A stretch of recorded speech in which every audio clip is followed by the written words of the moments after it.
This is The Roadmap with Lee Heisman. Hello, everyone, and welcome to The Roadmap, exclusively here on ASBN.com.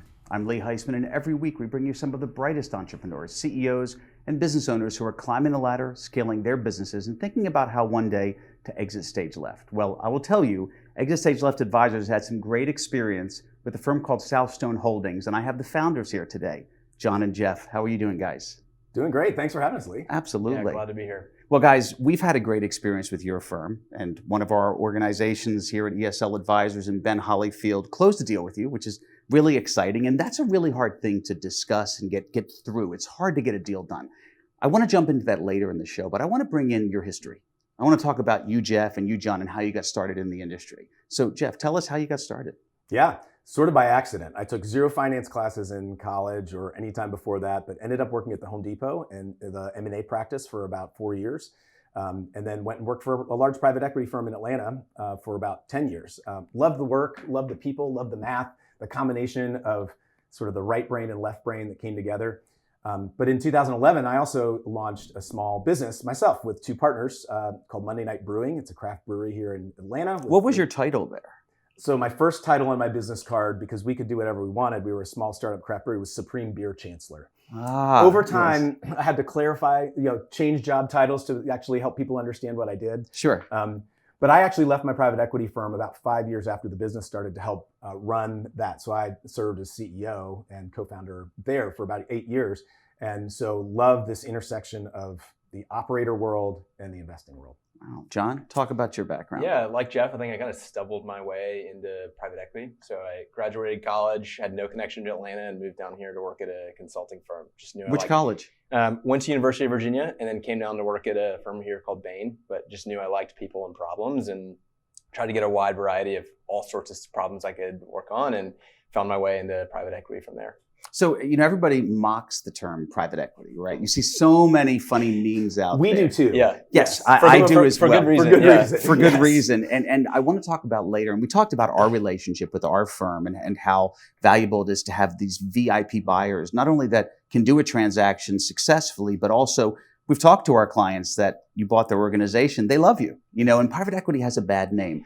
Before we get down that road, talk about you guys meeting. Like, how did this happen and kind of what was the connection? Yeah, I'm happy to take this one. Originally met during COVID. So when I was working at the consulting firm, they had a program where you could go on loan. It's like a European soccer loan. You could say, go work somewhere for 3 months. You can go work at the NFL. You can go work at a nonprofit. I wanted to work in what I had in my mind was a real business. And so had known Jeff a little bit loosely from Atlanta and kind of walked up and said, hey, can I come work for you for 3 months? I thought it'd be an easy break from the consulting grind. And my first day was March 2nd of 2020. And so the world just shut down, and we got really close in that season, and worked hand in hand to kind of pivot the business and save it and get through COVID. And when we left, we were like, hey, now's not the right time, but we have to do something together. So wait, you started working at the brewery? I did, yeah, just for 3 months. And so holy mackerel. That's where we got close. At the most tumultuous time of our history as a company. Sure. Yeah. We were just talking about this on a previous episode that I think Georgia was the first state in the country, I think in May, to open its doors for, I remember, movie theaters and bowling alleys and even food types of environments. Did you know people in your space in other states that were just crippled having events or having any type of retail happening? Yeah, absolutely. It was devastating for a lot of other breweries in different states. We actually had slightly more strict because we were in the city of Atlanta, and so it extended for a bit longer for us. But we were constantly pivoting and changing what we had to do based on the latest. So you were in the PE space. You left to do the brewery. You meet John. You guys connect. What's the impetus for the next move for you guys at that point? Well, for me, it came down to that the brewery had grown to a point where, frankly, I built a great team who could run the daily day-to-day operations. It's near and dear to my heart. I love it very much, and I'm still very engaged with it. But I started thinking about what's the next chapter vocationally for me. And I'd spent 10 years investing, and I'd spent a decade running and operating a small business. And so when John and I started kicking around the idea of investing, immediately we were drawn to small businesses where relationships matter, where you have to get your hands dirty, and where you can create real value over the long run. And so that informed a lot about how we built Southstone. So talk about the name. I also want to know, how did that come up? So It's a good story. It's a great story. So I was in South France with my family. We actually, this was a few years ago, and we were walking up this old sort of cobblestone street in a small town, and there was a building on the side of the road, just a very ordinary little apartment building, and it had the word or the numbers like 1542 etched into the side of the stone.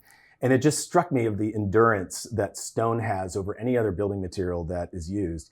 And so South is sort of the allusion to our focus, which is in the Southeast. Okay. And stone is those are the kinds of businesses that we're really interested in. Companies and cultures and people who have built things to last. Yeah, so talk about that mission critical type of industry, right? That's what we hear all the time. Everybody thinks of PE, they think of technology, they think of multiples in the double digits sometimes, which is always shocked me, and I could spend an hour talking about that. But talk about how important these mission critical things that AI are not going to solve. Do you look into that, John? Happy to do that. We call it like backbone businesses. The businesses are just the backbone of the country, and I think there's a lot of industries that were the same in 1995, that they're same in 2025, and they're same in 2045. That we can add some technology and add some talent, but by and large, they need to happen kind of in the same way, and that's where we focus. So how do you go out and look for someone? Again, let's talk about and congratulate Academy Fence, right? Yes, your very first acquisition, right? Yeah. And it seems to be going well. Talk about that process where you were searching for an organization, what really turned you guys on? Because for viewers out there, they want to know, what is private equity looking for? Not just, as you said, those mission critical backbone companies, but what about the people, the business? We know the location. Talk a little more about that. I think it really starts with the people and the culture. I think at the end of the day, that's what small business is. It's a collection of people that are on a mission together to solve a problem for customers or create a product. And so I think that's the first thing we look at with these businesses is, are these people that we want to work with and have a great culture already that we can come in and build upon what they've already built. So we're talking about that success. While you were looking at that business, were you guys looking at other businesses, and are you still looking at other businesses? Yeah, we're actively looking at several other businesses right now. That's what we are excited to do is continue to, and a lot of times these processes take a long time. So I know in my career, there have been businesses we've been had conversations with for sometimes 2, 3, 4 years. No way, that long. Before we actually consummated a transaction. And so we take the long game. We have one thing that's different about us, we have a very long fund life, so we're not under pressure to sell in 5 years. We think that building good things takes a long time. So for our viewers out there, when you talk about fund life, elaborate on what that means. Yeah, I can tell you one. I think one of the ways that we are most different than traditional private equity is that fund life, how long we plan to hold things. So a lot of traditional private equity is buy and flip. It's like buying and flipping houses. If you buy something, you make some changes, maybe you gut it, maybe you add up a little bit of paint, and then you flip it and sell it to the next guy. I think our model is focused on finding businesses we want to hold for the long run. Fair. Which makes the people matter per our earlier conversation, but makes us allowed to invest for the long haul. So go into, we talked about that success. Talk about some opportunities that you would go dig into. You would meet opportunities that you want to buy or acquire, but things that didn't work out. What were the reasons, like top 3 things or top 3 organizations that you started going down the process and it didn't work out? Just so people can learn, this is what the buyers are looking for and what they're not looking for. Yeah. I'll give a couple of examples. One would be businesses that don't have a strong history of profitability. So when you're buying a business and paying a multiple of those earnings, you want to feel confident that it's not just a flash in a pan, but it's in something that has had an enduring history of profitability and growth. So that's probably first and foremost. So there have been opportunities that have had a good 1 year or 2 years, but you look back over time and there's more risk there, more volatility. Fair. I'd say customer concentration is probably the other big one that comes to mind of, hey, does one customer make up 80% of your revenues a given year, or is your biggest customer 10% and you're well diversified? What is that break-even number for you in your mind? Or what's that breaking number? If it's smaller than a certain number, larger than a certain number, what would it be? It's a good question. I think it depends a little on the industry, Sure. But I would say 15 to 20% is where I start to think about it. And then I would say anything into 30 to 40% feels like a high risk. So for viewers out there that are considering this, if they're in the 30, 40 or higher, is there something they can do to offset that, like a long-term contract or some type of contingencies? Yeah, I think contracts are great. Like if you can lock that in for 3 years, let's say, that gives a buyer a lot more comfort. Or just working to diversify and find a new customer base or that second big customer. And a lot of times that means too that you just have to temper your valuation expectations because there's just more risk to a pretty significant portion of your profitability. So now I love that we can dialogue like this, guys, right? Because you guys are the experts in this space and most people just don't know these answers. You know, you are the very first private equity firm that we've had on the show, which is amazing. Yeah. So it's the locality is. They usually dress a little fancier, most of them. Your typical no, but that's the best part guys. about you guys. This is who you are, which is the greatest part and why our client loved you and why it was a match made in heaven. So go back a little bit to the numbers. And, you know, I'm fortunate to speak across the country in M&A. And I remember sitting in a room and people wanted to know, you know, my clients are burnt out. They're ready to sell. And I said, that's actually the worst time for someone to sell. So give me some of the worst things, such as flat or decreasing revenue and profits, such as a burnt out, unless the individual can be replaced or has a great generation too. Give me some scenarios where you say these are the worst times to try to sell. Yeah. Certainly, if you don't have a good, if you want out, but you don't have a good, clear succession plan that has some track record already, you might have a great VP of sales that you really like, but is that person really ready to step into a CEO role and oversee manufacturing, say? And so having a really clear transition plan and then having some traction behind that can get a buyer comfortable is a really important piece. A week before going to market, don't just hire someone to put in there. Is that what you're saying? That's okay, right. Just that's making exactly sure right. that's important. What about, go ahead, John. I was going to add one thing too. I would say one thing that we love that we get to do and we're doing here with this fence company we just bought is take the things off the owner's plate that they don't want to do and make the job fun again. And so I think we're working with this current owner who loves to sell. He wants to get out in the field. He hates scheduling. And so we're like, hey, great. We can bring in someone to help you schedule and take that off your plate, but help us grow this and take it to the next level and make it fun again. Yeah. So how important is it for private equity? I'm calling you guys private equity, but it's true. I mean, in the general scope, we provide equity. Technically, precisely. So. Technically. But there's all different flavors and shapes and sizes. But how is it important for private equity to have owners? And we don't need to go into the deal structure of what you currently do. It's very confidential. But is important to buy the entire business. Talk about three things: buying fully the business, buying with rolling equity, buying with earnouts. Talk about what those are and how they apply to a deal. Yeah. So I would say, and I'll take them from the third down to the first. Fair. So for an earnout, really the purpose of an earnout is when there's a disconnect between the valuation expectations of a buyer and a seller. Yep. An earnout is an elegant way to say, hey, you believe this thing is going to grow. I'm a little more skeptical. If you grow it like you think you're going to do, we'll pay you the higher price. Yep. And then you pay the higher price over time. Over time, that's right. So we need to see a track record and see results before you're going to earn that out. With rolling equity, the biggest place where that's helpful is if you have an owner or seller who's instrumental to the business and sticking around, and so it incentivizes that seller to continue to have some skin in the game, so that they can be a part of growing it and ideally take some more chips off the table, even more chips off the table later down the road.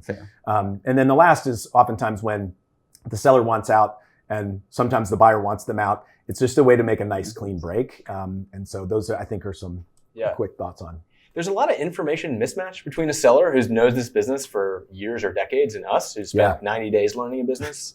And so we ask a lot of questions, but ultimately the seller just knows way more. And so when you roll equity, when you reinvest in the business, that gives us a lot of confidence that you're willing to bet on this thing moving forward as well. Right. Exactly. You're vested. Yeah. And we're aligned. And I think that's when we talk about relationships is such a central part of like the relationship between an owner, like a private equity investor, and the operators or the sellers. Man, there's nothing that creates greater alignment than being joint shareholders, co-owning the business together. Makes sense. I like that a lot. So talk about, guys, when you make an acquisition, we talk about those three models. Do you prefer one? Of course, the equity-based one, where someone is sharing in that equity. But aggregation, like an example is you purchase your first firm, which is a fence company. Are you looking to stay in the fence space, or are you looking at all industrial spaces across the board, or all of the above? Do you want to take this? Yeah, sure. I think we liked the fence industry. We liked but we also really liked this company and this business.